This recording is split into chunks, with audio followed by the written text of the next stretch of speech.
Oh, wow. Now, if you'd have told me 10 years ago that I'd have been riding an e-mountain bike in the hills north of Cape Town, I'd probably have said, yeah, you gotta be joking.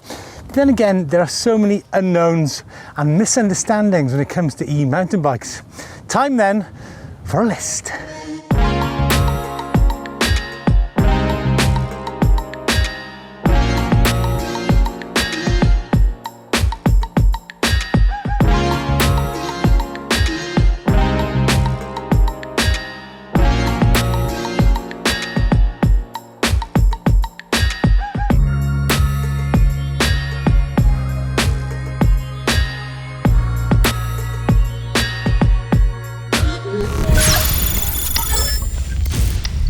Now, seeing as we're in such an incredibly beautiful location down here in South Africa, let's start off with the whole legality of trail access. After all, it does worry some people, and for good reason as well, I think, because e-bikes and e-mountain bikes have been lumped into the same category.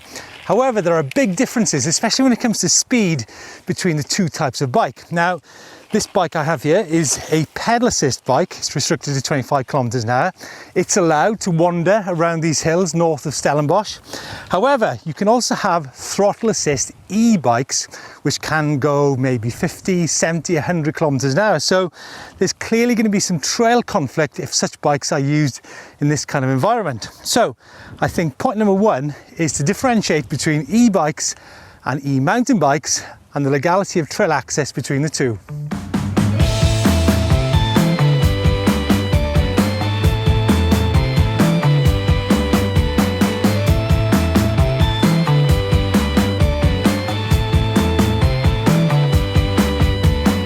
When it comes to fitness, you're going to be looking at big workouts, big days out, a ton of descendings and body twisting climbs. An e-bike really is a diverse workout tool, and ultimately you decide how much effort you put in. You can either go for those big days in eco, alternatively put in turbo and go crazy. So my second point is, when it comes to fitness, e-bikes pretty much have it all.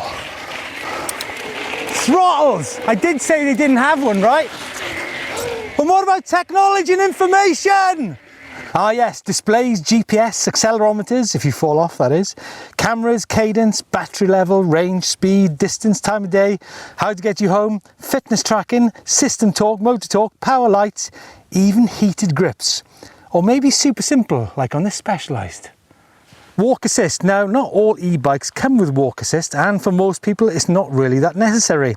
However, if you do go for rides off the beaten track and the track becomes, well, offbeat, then they'll be totally essential.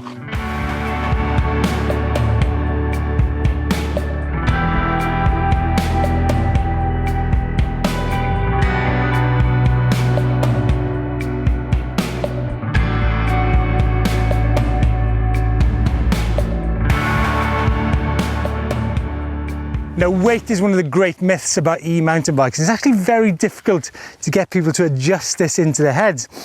And let's face it, it's quite straightforward. You walk into a bike shop, pick up a non-e-bike, 13, 14 kilos, yeah, feels spot on. You walk across to the e-mountain bike on the other hand, you pick it up, ooh, that's quite heavy at 20 kilos. The thing is, it is just a number, and each bike requires different skills, different timing to get the most out of them. For example, on an e-bike, you might be braking differently, you might be required to pick the bike up in different places compared to the non-e-bike. The main point here is the weight is different. It's just that, it's just different.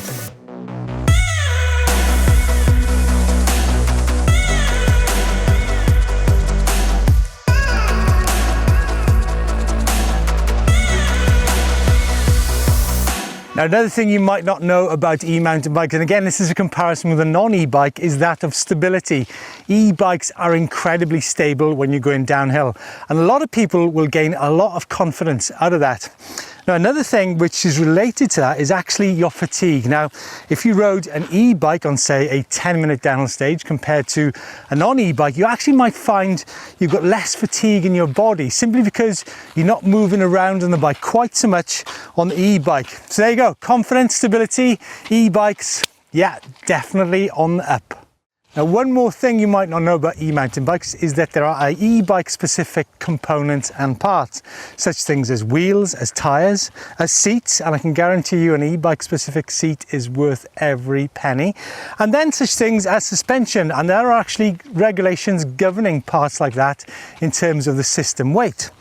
So there you go, a quick look at things you might not know about e-mountain bikes, but one thing is for sure, you need to make that distinction between e-bikes, which are largely city and commuter orientated, and e-mountain bikes, which live in territory such as this, north of Stellenbosch. Let's know your thoughts and comments on the video.